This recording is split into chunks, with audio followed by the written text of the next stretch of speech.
ക്ലോക്കിൻ്റെ പെൻഡിൽ അടിക്കുന്നത് കേട്ടുകൊണ്ടിരുന്നു കഴിഞ്ഞാൽ ഫ്ലാസ്കിൽ വെള്ളം നിറയ്ക്കുക,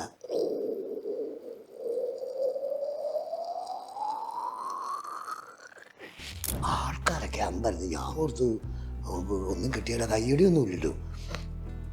ഫസ്റ്റ് പ്രൈസ് കിട്ടി. ലാൽ സാറിൻ്റെ മോള് റൈറ്റ് ചെയ്യുന്നതും ജൂഡ് സാറ് ഡയറക്ഷൻ എന്നാണ് ഓർത്തോണ്ടിരുന്നത്. അവിടെ ചെന്നപ്പം ഈ കൊച്ചിനെ സിനിമയിൽ കണ്ടിട്ടൊന്നുമില്ല.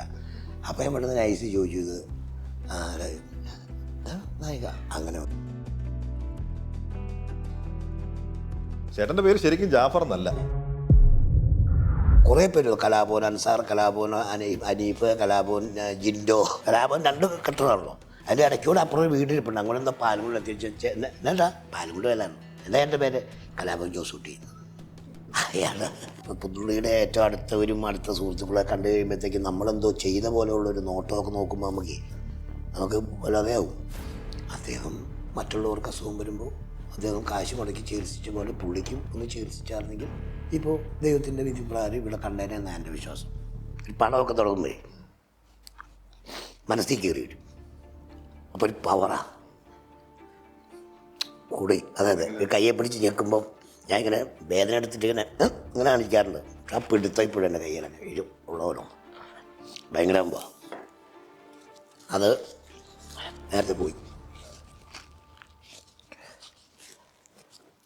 നേരത്തെ പോയി.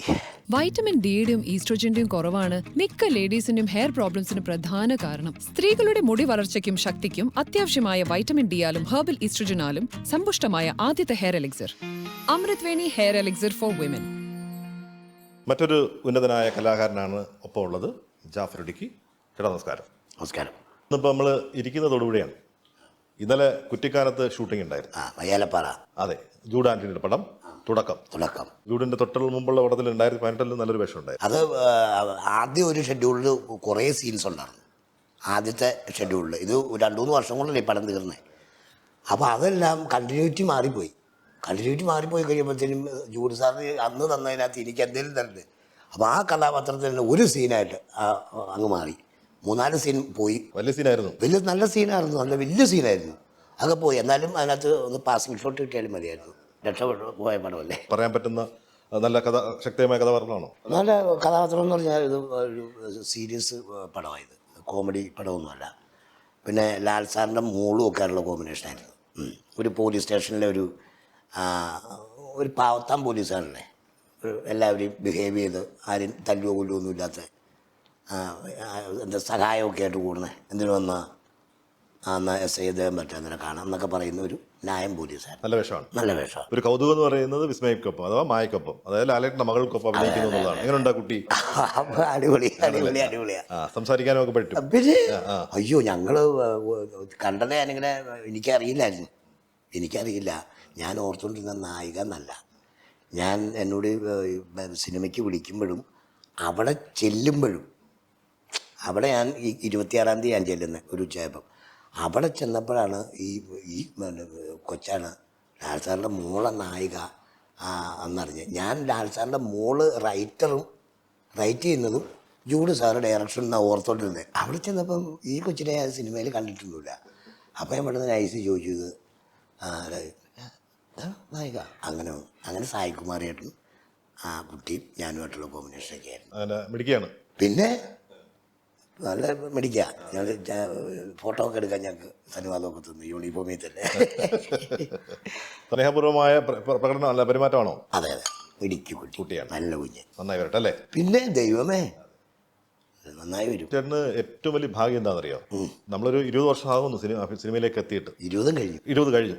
2 പതിറ്റാണ്ടെന്ന് പറയുന്നത് വലിയ കാലമാണ്. 23 വർഷം കഴിഞ്ഞു. അപ്പൊ സീനിയർ നടനേക്കാൾ ഒപ്പം അല്ലെങ്കിൽ സീനിയർ നടന്മാർക്കേക്കാൾ കൂടുതൽ ഇന്നത്തെ തലമുറയിലെ പുതിയ കുട്ടികളോടൊപ്പമാണ് അഭിനയിക്കാൻ ഒരുപാട് അവസരങ്ങൾ കിട്ടി. എല്ലാവരും പുതിയ പൃഥ്വിരാജ് എന്ന് പറഞ്ഞിട്ട് ഇന്നത്തെ തലമുറയിലെ ഷെയ്ൻ നിഗം വരെയും അങ്ങനെയുള്ള കുട്ടികളോടാണ്. അവരോടൊക്കെ അഭിനയിക്കുമ്പോൾ നമ്മുടെ ഒരു ആക്ടറെ ഒരു ശക്തിപ്പെടുത്തുന്ന അല്ലെങ്കിൽ ബലപ്പെടുത്താനൊന്നും കഴിയുന്നുണ്ടോ എന്ന് തോന്നിയിട്ടുണ്ടോ? അതായത് നമ്മളെ ഒന്നാമത് തന്നെ ഈ പിള്ളേർ സെറ്റിലേക്ക് വിളിക്കുന്നത് തന്നെ നമ്മുടെ ഭാഗ്യമാണ്. അതിനിടയിലുള്ള എത്രയോ നമ്മളൊരു ഒക്കെ സീനിയറും കഴിവുള്ളവരും ഒക്കെ ഉണ്ടെന്നല്ലോ. നമ്മളെങ്ങനെ അതൊരു ദൈവഭാഗ്യം എന്നൊക്കെ പറയില്ലേ. നമ്മളെല്ലാം തുടങ്ങുമ്പോൾ ഒരു പൂജയും കാര്യങ്ങളൊക്കെ ഉള്ള തുറന്നേ. അപ്പോൾ അതുകൊണ്ട് അങ്ങനെ ഒരു ദൈവഭാഗ്യമായിരിക്കാം നമ്മളിപ്പോഴും ആ പിള്ളേരുടെ കൂടെ നിൽക്കുന്നത്. പക്ഷേ ആ പിള്ളേർ നമുക്കൊരു ബഹുമാനം തന്നുകൊണ്ട് ആണ് കാര്യങ്ങളൊക്കെ പോണേ. അത് പിന്നെ എല്ലാവരും അറിയാമല്ലോ അങ്ങോട്ടും ഇങ്ങോട്ടും. ഓരോന്ന് പിന്നെ സുഹൃത്തുക്കളുടെ മക്കളാണ്. ഇപ്പം അബീക്കാടെ മോനെ ഷെയ്ൻ, അർജുൻ്റെ അശോചേട്ടൻ്റെ മോനാണ് അർജുൻ. പിന്നെ അങ്ങനെ അങ്ങ് പോയി കഴിഞ്ഞാൽ പിന്നെ ഉണ്ട് സിദ്ദിഖ് ലാൽ സാറിൻ്റെ ജൂനിയർ ലാൽ അല്ലേ, അത് എല്ലാവരും അറിയാമല്ലോ. അപ്പോൾ അവരത് വെച്ചോണ്ട് നമ്മളോട് വരുമ്പോൾ നമുക്കൊരു സുഖമാവുക, ലൊക്കേഷനിൽ തന്നെ നമുക്കൊരു സമാധാനവും നല്ല സന്തോഷം വരുമ്പോൾ നമ്മുടെ ക്യാരക്ടർ ചെയ്യാനും നല്ല സുഖമായിരിക്കും. കുറച്ച് ഈസിയാണ്. അതെ. നമ്മുടെ പുതിയ തലമുറയെ കുറിച്ച് പറയാറ് ബഹുമാനിക്കാറില്ല അങ്ങനെയുള്ള. ഇല്ല അതൊന്നും നമുക്ക് അനുഭവപ്പെട്ടില്ല. അത് തന്നെയല്ലേ നമ്മൾ ഇതൊക്കെ നോക്കാൻ നടക്കണതിനകത്ത് അവർ ബഹുമാനിക്കുന്നുണ്ടോ എന്നുള്ള അവരുടെ. ഇപ്പം ഞാൻ ബഹുമാനിച്ചിട്ട് കാര്യമുണ്ട്, എൻ്റെ ഉള്ളിൽ കയറണം ബഹുമാനം. അല്ലാതെ ഞാൻ ചുമ്മാ എഴുന്നേറ്റിട്ട് ഇരുന്ന് കഴിഞ്ഞ് ഞാൻ കാണിക്കണം അല്ലേ. നമ്മൾ ശരിക്കും നമ്മുടെ ഉള്ളിൽ ബഹുമാനം ഉണ്ടെങ്കിൽ അത് പ്രകടമാക്കണമെന്നില്ല. ഒരു പ്രാവശ്യം ഇങ്ങനെ കാണിച്ച് ബഹുമാനിച്ചാൽ മതി. പിന്നെ എപ്പോഴും അങ്ങനെ കാണുമ്പോൾ ഇങ്ങനെ കാണിച്ചുകൊണ്ട് നടന്ന പട്ടാന്ന് പറയും. അപ്പോൾ അതല്ല, നമുക്ക് ബഹുമാനത്തിൻ്റെ കുറവൊന്നുമില്ല. പിള്ളേരാണ്, പിള്ളേരുടെ സ്റ്റൈലിലാണ് അവന്മാരുടെ പരിപാടികളൊക്കെ. നമ്മളെയൊക്കെ അത്ഭുതപ്പെടുത്തുന്ന പ്രകടനം അവർ ചെയ്യുന്നുണ്ടല്ലേ. അതെ, അടിയൊക്കെ കൂടൂലേ. അതായത് പണ്ട് മാഷന്മാർ കാണിച്ചു കൊടുത്തിട്ട് ഇങ്ങനെ ഡ്യൂപ്പിനൊക്കെ ഇട്ടിട്ടില്ലേ, ഇത് ചില അടി ഒറിജിനലായി പോകും. അങ്ങനെയല്ലേ ഇപ്പോൾ ഓരോ അപകടങ്ങളൊക്കെ പറ്റണ. ഇപ്പം വിനായകന് അങ്ങനെ പറ്റി. പിന്നെ വേറെ ആരോ വണ്ടി അങ്ങനെ ഒത്തിരി പേരുണ്ട്. ഇവര് കറക്റ്റ് ചെയ്യുക. അത് സൂക്ഷിച്ച് ചെയ്താൽ മതി, സൂക്ഷിച്ചില്ലെങ്കിൽ വല്ലാത്ത ഇതാവും. ഇപ്പം തന്നെ നമ്മുടെ പിന്നെ കാന്താര പടത്തിലൊക്കെ കണ്ട എന്തോരം അപകടം വന്ന് എത്ര പേര് മരണപ്പെട്ടു. അതിനകത്തുള്ള എൻ്റെ ഒരു സുഹൃത്ത് ഇപ്പോൾ ഒരു മേക്കപ്പ് മാൻ പാരലൈസായി പോയി. ഉയർന്ന ശമ്പളവും മികച്ച കരിയറുമാണോ നിങ്ങൾ ആഗ്രഹിക്കുന്നത്? Join Axions. Get trained, get placed. വലത് അപ്പം സൂക്ഷിക്കണം എന്നാണ് പറയണേ. പണ്ടങ്ങനെ മാഷന്മാർ കാണിച്ചിട്ട് 2 ഷോട്ടൊക്കെ അടുപ്പിക്കുള്ളൂ. ഇത് അടിച്ചോണ്ടല്ലോ. ഞാൻ കണ്ടത് പൈപ്പിൻ ചോട്ടുള്ള പ്രണയം എന്ന് പറഞ്ഞൊരു ഡോമിൻ്റെ പടം. ആ പടത്തിനകത്ത് ഈ കപ്പാനി ശരത്തും 2-3 ടീമും കൂടെ അടിച്ച് മറ്റേ ഇത് ഇങ്ങനെ ഇന്നത്തെ നായകൻ നീരജ് മാധവ്. എനിക്ക് ആ കൊച്ചിനെ വലിയ പരിചയമാണ്, പക്ഷെ പേരില്ലേ, പെട്ടെന്ന് എനിക്ക് അങ്ങോട്ട് കിട്ടൂല വിജയരാജ്. അപ്പോൾ ഇവർ രണ്ടും അടിച്ചിട്ട് ഒരു വെയിലും പൊളിച്ച് കായലിൽ അടി അവിടെ കൊണ്ട് നിന്നില്ലെന്നേ. ചുരുട്ടി കൂട്ടി എല്ലാം കൂടി കായലിൽ ചാടി അവിടെ ഇട്ട് പിടിച്ചു നിർത്തി. അത് അങ്ങനെ അങ്ങ് ചെയ്യുമായിരുന്ന. അപ്പോൾ ഓടി കിടന്ന് പിടിച്ച് ഒക്കെ പരിപാടി. പേടിയാവും ഇപ്പോഴത്തെ പരിപാടി. അതാ പറഞ്ഞ സൂക്ഷിച്ചാൽ കുഴപ്പമില്ല. ഞാനിപ്പോൾ ചേട്ടൻ്റെ വാട്സാപ്പ് നോക്കിയായിരുന്നു. ഇപ്പോഴും DP എന്ന് പറയുന്നത് മണിയോടൊപ്പമുള്ള പടമാണ്. അതെ. മണി ഉപേക്ഷിക്കാൻ ബുദ്ധിമുട്ടാണല്ലേ? അല്ല, അത് ഞാൻ കളയുന്നില്ല, ഞാനത് കളയുന്നില്ല. ഇതിപ്പം സുരേഷ് ഭായി ചോദിച്ചപ്പോഴത്തേക്കും ഞാൻ അങ്ങ് പറയുന്നത് അത് ചോദിക്കാനൊരു കാരണമായില്ലേ. എന്താ അതാണ് ഞാൻ പറഞ്ഞ ആദ്യത്തെ ബഹുമാനം ഉള്ളിലുണ്ടെങ്കിൽ. അപ്പം അദ്ദേഹത്തിനോട് എൻ്റെ ഉള്ളിൽ നിന്ന് പുള്ളി പോയിട്ടില്ല. ഉള്ളിൽ നിന്ന് പോയിട്ടില്ല. ഇവിടെയൊക്കെ ഉണ്ടെന്നേ പുള്ളി. അതല്ലേ പുള്ളിയുടെ ഇത്. അതിനൊക്കെ ഞങ്ങളെപ്പോലുള്ള ആൾക്കാർക്ക് ശക്തി പോരാ, നിങ്ങൾ പൊളിച്ചെടുക്കുക, ഞാൻ ഇങ്ങ് നേരത്തെ പോന്നു, ആ ഒരു ചിന്താഗതിയാണ്. അപ്പം നമ്മുടെ ഉള്ളിലുണ്ട്. അതാണ് DP പറയാത്തേ. എവിടെ നിന്ന് അനുഗ്രഹിക്കുന്നുണ്ടല്ലേ? സത്യമായിട്ടുണ്ട്. അത് അനുഭവം. നമുക്ക് ഈ പടമൊക്കെ തുടങ്ങുമ്പോഴേ മനസ്സിൽ കയറി വരും. അപ്പോൾ ഒരു പവറാ കൂടെ. പണിയൊരു എപ്പോഴും ഒരു വികാരമാണ്. അതെ. കയ്യെ പിടിച്ച് ഞെക്കുമ്പം ഞാൻ ഇങ്ങനെ വേദന എടുത്തിട്ട് ഇങ്ങനെ കാണിക്കാറുണ്ട്. ആ പിടുത്തം ഇപ്പോഴും എൻ്റെ കയ്യിലൊക്കെ ഇത് ഉള്ളവനോ ഫീൽ ചെയ്യും. ഭയങ്കര അത് നേരത്തെ പോയി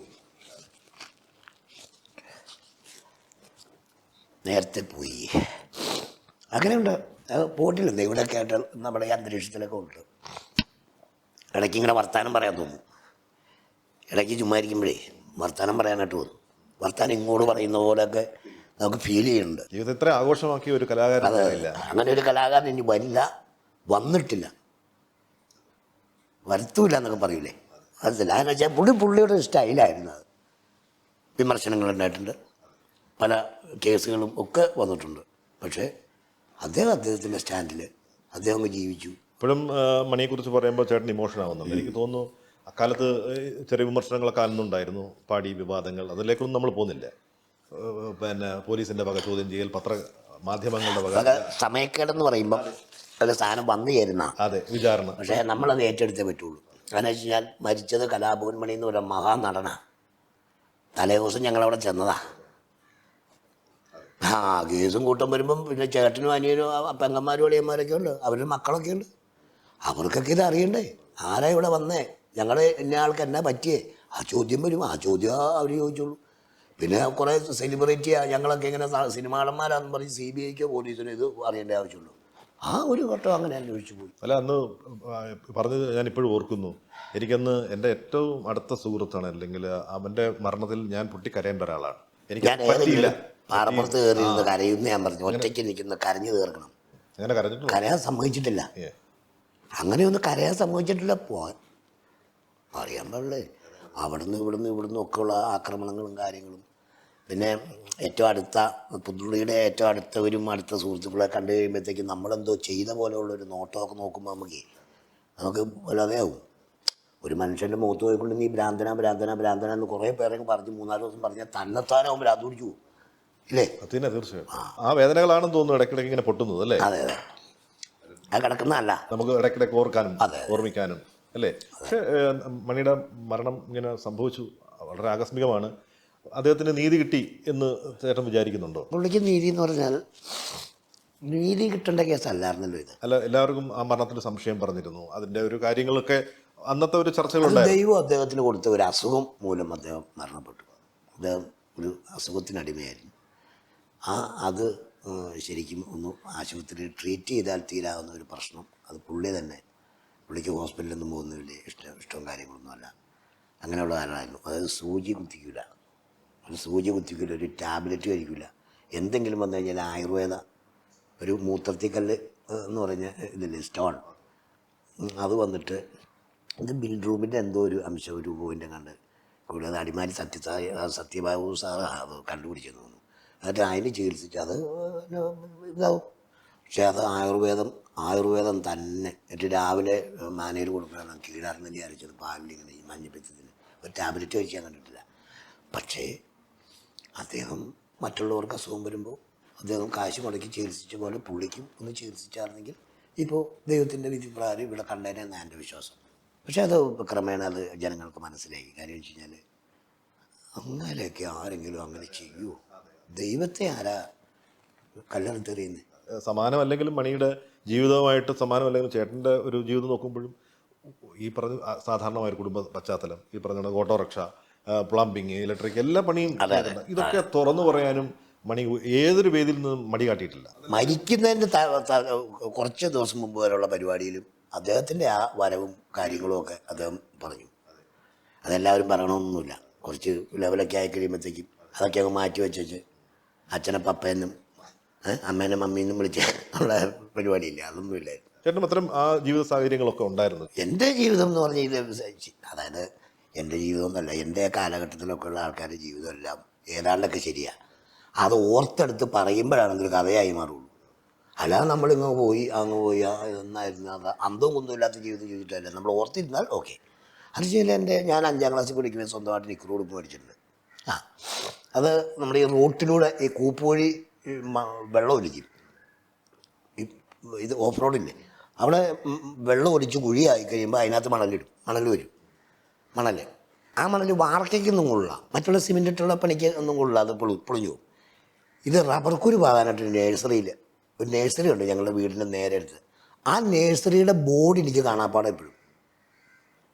എൻ്റെ വീട്ടിൽ നിന്ന് ഇറങ്ങി നോക്കുന്ന എൻ്റെ ഇടുക്കി വീടിൻ്റെ ഫ്രണ്ട് ഒരു കിണർ, ആ കിണറിൻ്റെ അവിടെ നിന്ന് നോക്കിക്കഴിഞ്ഞാൽ ഈ നേഴ്സറി ഇങ്ങനെ അതായത് കറുത്ത ഒരു ബോർഡ്. ആ ചേട്ടൻ തന്നെ പെയിൻ്റ് അടിച്ച്, ആ ചേട്ടൻ തന്നെ ഈ പാട്ടയില്ലേ, വെളിച്ചെണ്ണ പാട്ട വലുത്, അതെടുത്ത് നിവൃത്തി അടിച്ചുണ്ടാക്കി. ഇതൊക്കെ ഞങ്ങൾ കാണുന്നുണ്ട്. എന്നിട്ട് കറുത്ത പെയിൻ്റ് അടിച്ചിട്ട് വെളുത്ത ഇതിന് തെങ്ങിൻ്റെ വേര് ചതച്ച്, അതുകൊണ്ടാണ് പുള്ളി എഴുതുന്നത് പാണ്ഡ്യൻ റബ്ബർ നഴ്സറി വാഴത്തോപ്പിടിക്ക്.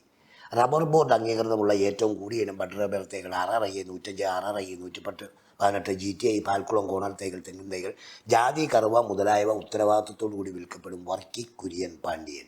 അത് കാണാപ്പാടാണ്. എൻ്റെ ഓർമ്മയിൽ വന്നേക്കുന്ന സമയം തൊട്ടുള്ള ബോർഡാണ് ആ ബോർഡ്. ഇപ്പോൾ ആ ബോർഡൊക്കെ പോയി. ആ ചേട്ടനും മരിച്ചുപോയി, അമ്മയൊക്കെ മരിച്ചുപോയി, അവരങ്ങനെ അതൊക്കെ വെച്ച് ചേട്ടത്തൊക്കെ പോയി. അപ്പോൾ അവിടെ ഈ മണൽ വാരി കൊടുത്തു കഴിഞ്ഞാൽ ഒരു പാട്ട മണലിന് 40 പൈസ. ആ 40 പൈസ കിട്ടും. അല്ലെങ്കിൽ 75 പൈസ ഉള്ളൂ. സിനിമ കാണാൻ 70 പൈസ. ഒരു പാട്ട മണൽ 2 പാട്ട മണൽ കളക്ട് ചെയ്ത് കൊടുത്തു കഴിഞ്ഞാൽ അന്നത്തെ സിനിമകളിൽ നടക്കും ഒരത്തിൽ. അപ്പോൾ അത് കളക്ട് ചെയ്ത് വെച്ചോണ്ട് അപ്പം എല്ലാവരും പണിക്കാരാ, ചേട്ടനും അതേ പെങ്ങന്മാരും ഒക്കെ പണിക്കും. പെങ്ങന്മാരും പണിക്കും. എൻ്റെ രണ്ട് പെങ്ങന്മാർ നന്നായിട്ട് ഈ കൂലിപ്പണി എന്ന് പറഞ്ഞ പണിക്ക് തന്നെ പോയിട്ടുള്ള ഈ കുടികളിൽ. ഇളയാളായിരുന്നു വലിയ പണി കാര്യങ്ങളൊന്നും പോകാത്ത, അവർ മരിച്ചും പോയി. മൊത്തം 5 പേരെ 3 പെണ്ണും 2 ആണും. മൂത്തത് പെങ്ങള്, അതിൻ്റെ ഇളയത് പെങ്ങള്, അതിൻ്റെ ഇളയത് എൻ്റെ ജ്യേഷ്ഠൻ. അത് ഈ സാറാസ് കറി പൗഡറിൻ്റെ ഒരു ഏജൻസി എടുത്തേക്കുക നമ്മുടെ ഇടുക്കി ഭാഗത്തേക്കുള്ള പുള്ളി, അതാ ബിസിനസ്. പിന്നെ ഞാൻ, പിന്നെ എൻ്റെ ഇളയത് ഒരു നല്ലൊരു പാട്ടുകാരിയായിരുന്നു. ഒരു 15 കൊല്ലം മുമ്പ് മരണപ്പെട്ടു പോയി. അപ്പോൾ അത് ഞങ്ങൾ പാടാനൊക്കെ വിട്ടായിരുന്നെങ്കിൽ, ഇപ്പോൾ സംഗീതമൊക്കെ പഠിപ്പിക്കാൻ വിട്ടായിരുന്നെങ്കിൽ ഇന്നത്തെ ഒരു ഫേമസ് അടിപൊളി ഒരു പാട്ടുകാരിയാണ്. എന്ന് വെച്ചാൽ അല്ലാതെ തന്നെ കുറേ പ്രൈസൊക്കെ മേടിച്ചാൽ ഗംഭീര പാട്ടായിരുന്നു. ഷൈല, മൂത്ത സുബൈദ, രണ്ടാമത്തെ ചിലയിടത്ത് പേര് പറയാൻ പുള്ളിക്കാരി പക്ഷേ ആ പേര് പറയാനിരിക്കുന്നൊക്കെ പറയുന്ന ഒരാളാണ്. കേട്ടോ, ഷക്കീല. നല്ല പേരുണ്ട്. അതെ, അല്ല ഇടയ്ക്കൊരു നടി ഒക്കെ വന്നേ അങ്ങനെ വന്നിട്ട് എന്നെ പോലെ അല്ല അവരിയ്ക്കുന്നത്. ഞാൻ ഡ്രസ്സ് ഇട്ട് കഴിഞ്ഞാൽ അങ്ങനെ നമ്മുടെ കുതിരമാല കൊട്ടാരത്തിൽ വെച്ചിട്ടൊരു പടം നടന്നു തിരുവനന്തപുരം. സുനിൽ സ്വാമിയുടെ സാറിൻ്റെ പടം തന്നെ. ഇത് നമ്മുടെ സാജിക്കൂടിയ സ്ക്രിപ്റ്റ് എഴുതിയത് ലക്കി ജോക്കേഴ്സ് എന്ന് പറഞ്ഞിട്ട്. അതിനകത്ത് പടം തുടങ്ങുന്നിട്ട് തീരുന്നവരെ ഞാൻ ഒരു പെണ്ണായിട്ട് അഭിനയിക്കുന്നത്. കൊട്ടാരത്തിൽ കയറി കൂടി ഒരു പെണ്ണാണ്.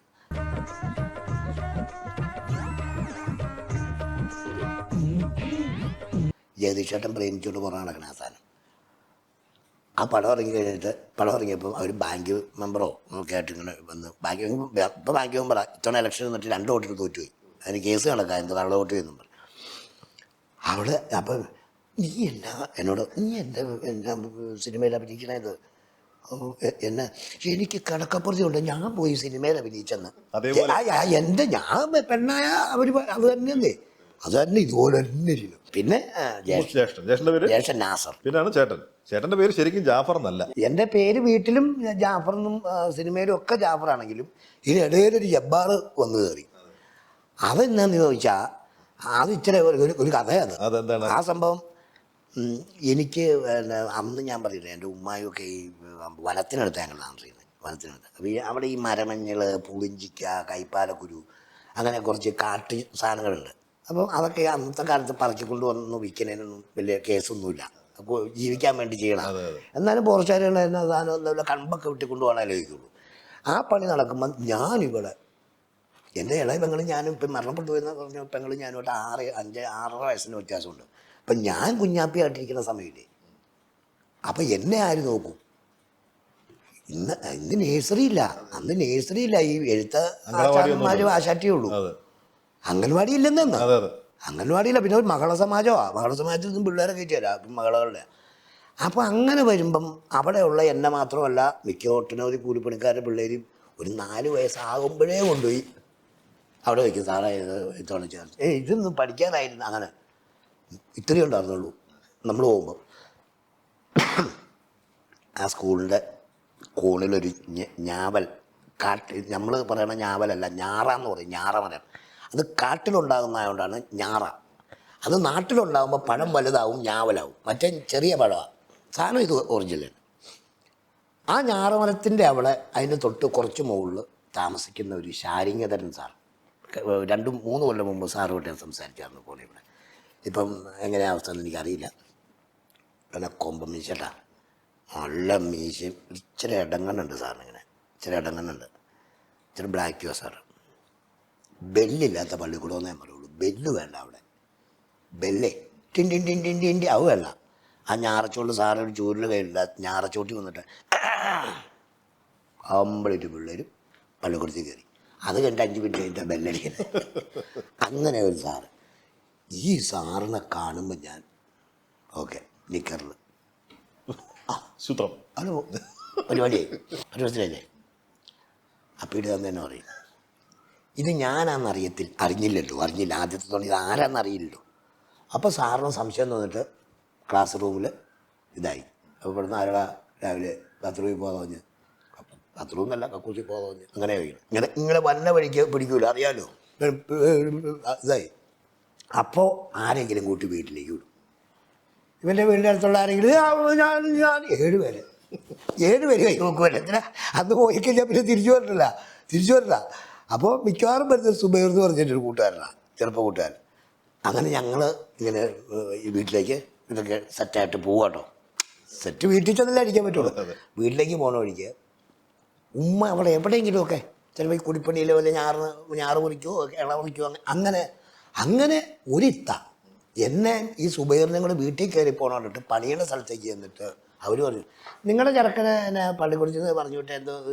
ഉമ്മ മേടിച്ച് പോയി തല്ലി അടിച്ച് വന്നു കഴിയുമ്പോഴത്തേന് സംഗതി ഇതാണ്. അപ്പം വീട് ആ പണിയണേൻ്റെ കുറച്ച് മുകളിലോ ഒരു 1/2 കിലോമീറ്റർ ഉള്ളൂ വീടും പള്ളിക്കൂടമായിട്ട്. ഉമ്മ വന്ന് സെറ്റാക്കി എല്ലാം റെഡിയാക്കി ഉമ്മ പോയി. പിന്നെ ഒരു 2-3 മാസം പോയി. പിന്നത്തെ സെറ്റപ്പിൽ ഇങ്ങനെ പോയിക്കൊണ്ടിരിക്കുന്ന സമയത്ത് ആരെങ്കിലും ഉമ്മയോട് പറയുക, ഇത് ചെറുക്കനൊക്കെ ആ കുഴപ്പമില്ല ആക്കി എനിക്കറിയാമെന്ന്. ശീലമായി.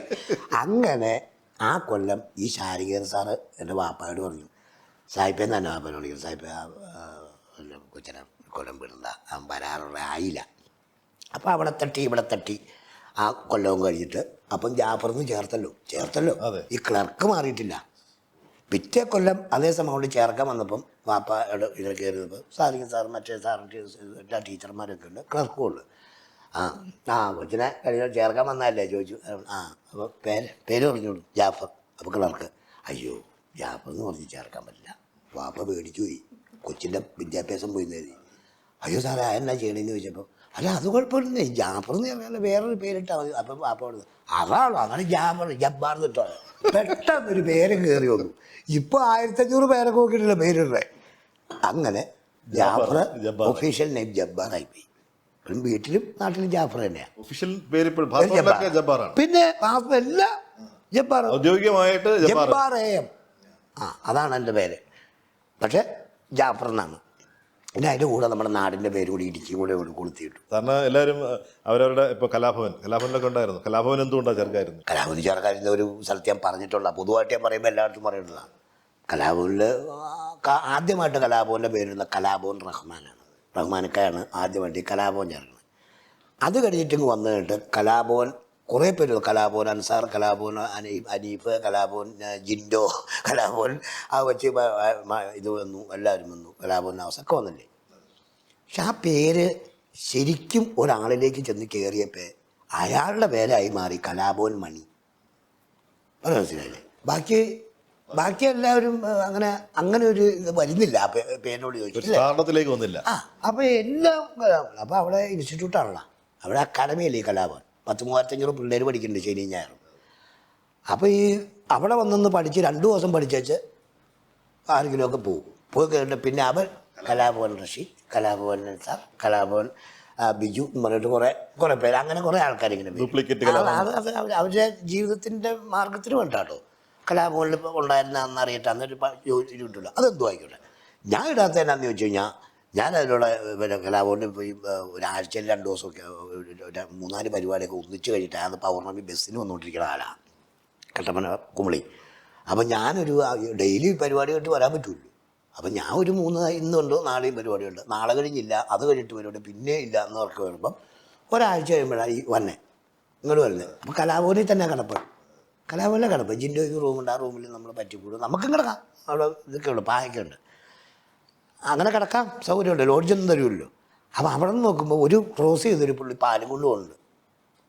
പാല് ഈ കലാഭവൻ 2 കെട്ടിടമാണല്ലോ, അതിൻ്റെ ഇടയ്ക്കൂടെ അപ്പുറം വീട്ടിലിരിപ്പുണ്ട്. അങ്ങോട്ട് എന്താ പാലും കൊണ്ട് എത്തിച്ച് എന്നാ പാലും കൊണ്ട് വരാണ്. എന്താ എൻ്റെ പേര്? കലാഭവൻ ജോസൂട്ടി. അയാൾ അതായത് ഞാൻ പറഞ്ഞതേ ഉള്ളൂ. മുറ്റത്തൂടെ പോയാൽ കലാഭവൻ. അപ്പോൾ ഞാനൊരു കാര്യം ചെയ്തു, വേണ്ട ഈ കാസറ്റിൽ ഒക്കെ അല്ലെങ്കിൽ ട്രൂപ്പിൻ്റെ പേരൊക്കെ ആദ്യം ജാഫർ ജോക്സ് ഇന്ത്യ എന്നൊക്കെ പറഞ്ഞായിരുന്നു ആദ്യം അച്ഛനെ റഹ്മാനക്കാടെ. അപ്പോൾ ഈ കൊച്ചിൻ മിമി എന്ന് പറയുന്ന അങ്ങനെ മരണപ്പെട്ടു പോയി. അങ്ങനെ കാസറ്റൊക്കെ ഇറങ്ങുമ്പോൾ ജാഫർ ജോക്സ് ഇന്ത്യ ഇങ്ങനെയൊക്കെയായിരുന്നു. അങ്ങനെ ഒരു ദിവസം നമ്മളിങ്ങനെ ഈ ഇടുക്കി കൊളുത്തിയിട്ടു നമ്മുടെ നാടിൻ്റെ പേര്. അത് കിടക്കട്ടെ, അപ്പോൾ പോയ രാജ്യത്തെല്ലാം നമ്മൾ ഇടുക്കി പോയില്ലേ, അങ്ങനെ നാടും വീടും കഴിഞ്ഞിട്ടല്ലേ ഉള്ളൂ മറ്റുള്ള നാടുകളല്ലേ. അങ്ങനെ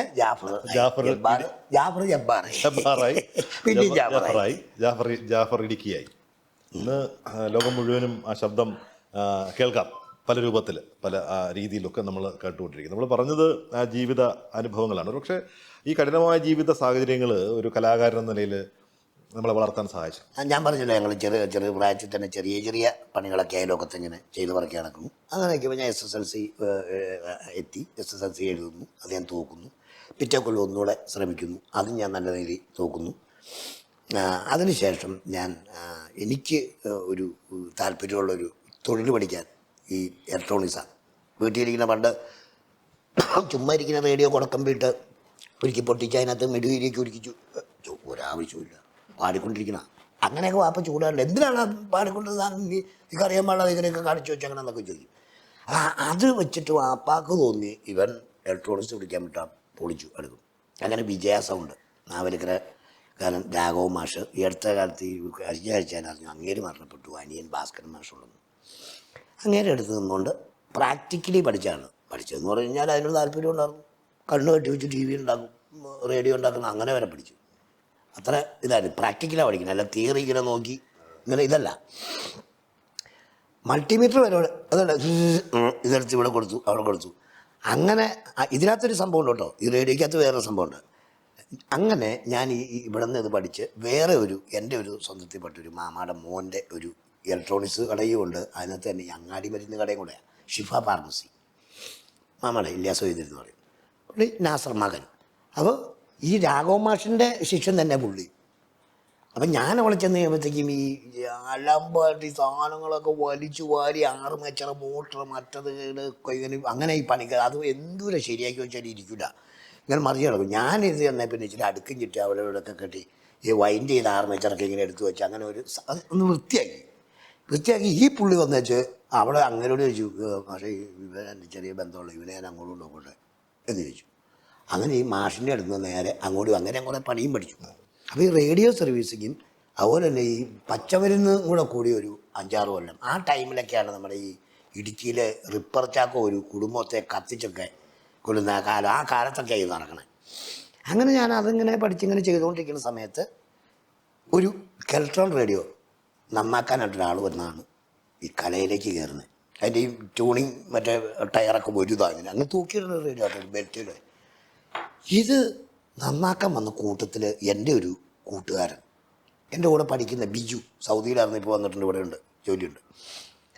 അപ്പം ഞാൻ അന്ന് മിമിക്രി ഏതാ മോണോക്ക് ഏതാണെന്നും അറിയാൻ പാടില്ലാതെ മിമിക്രിക്ക് കേസ് കൊടുത്തിട്ട് ഇത് കൊടുത്തു, പേര് കൊടുത്തിട്ട് മോണോക്ട് അവതരിപ്പിച്ചു.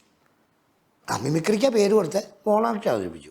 പക്ഷേ അതിനകത്ത് ഈ ബിജുവും മത്സരിച്ചു, ലൈല എന്ന് പറയുന്ന ഒരു പെൺകുട്ടി മത്സരിച്ചു. ലൈല ആ കുട്ടി ജയിച്ചു.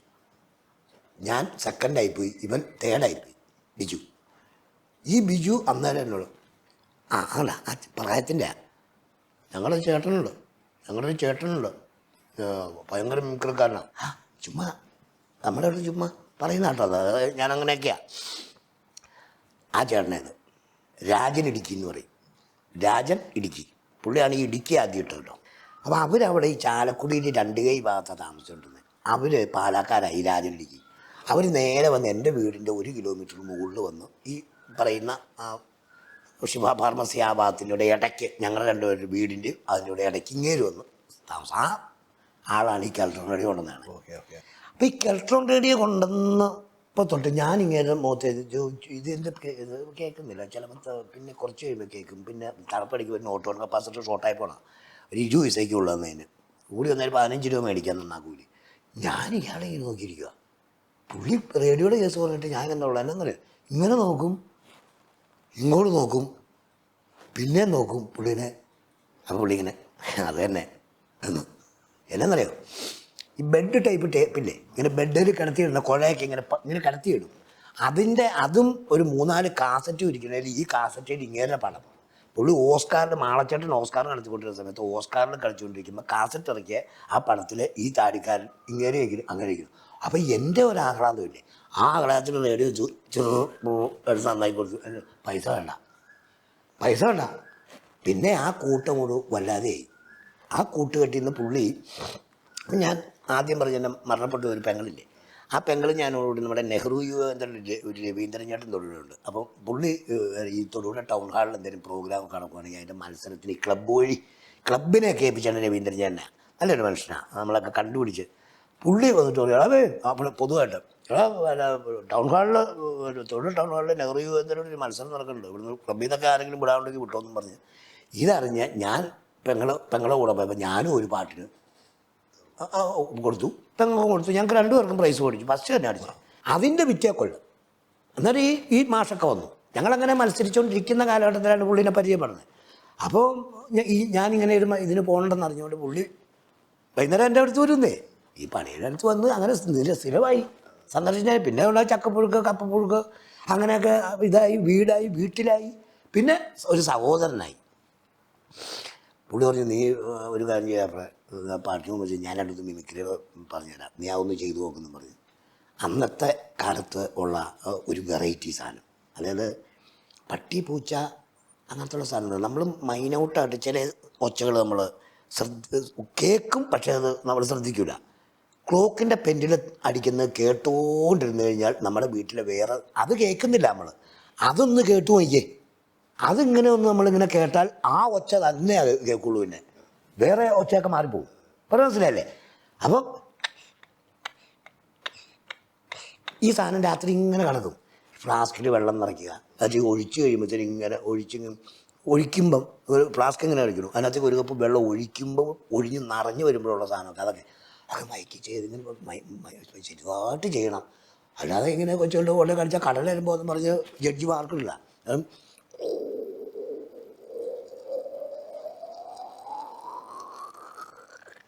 ഇങ്ങനെ അറിയില്ലേ, ഇങ്ങനെയുള്ള കൊതുക് ചെവി കയറി കഴിയുമ്പോഴൊരൊച്ച, എന്നിട്ട് അത് നമ്മൾ അറിയുമ്പോഴത്തേന് കൈയിടുമ്പോൾ അതിൻ്റെ വേറൊരൊച്ച, ഈച്ച ചില്ലി കിടന്ന് അലമാരി കിടന്ന് രക്ഷപ്പെടാൻ കാണിക്കണ ഒച്ച, ഇങ്ങനെയുള്ളൊരു സാധനമൊക്കെ ഇട്ട് ആൾക്കാരൊക്കെ അമ്പരുന്ന്. ഞാൻ ഓർത്തു ഒന്നും കിട്ടിയാലോ, കയ്യടിയൊന്നും ഇല്ലല്ലോ.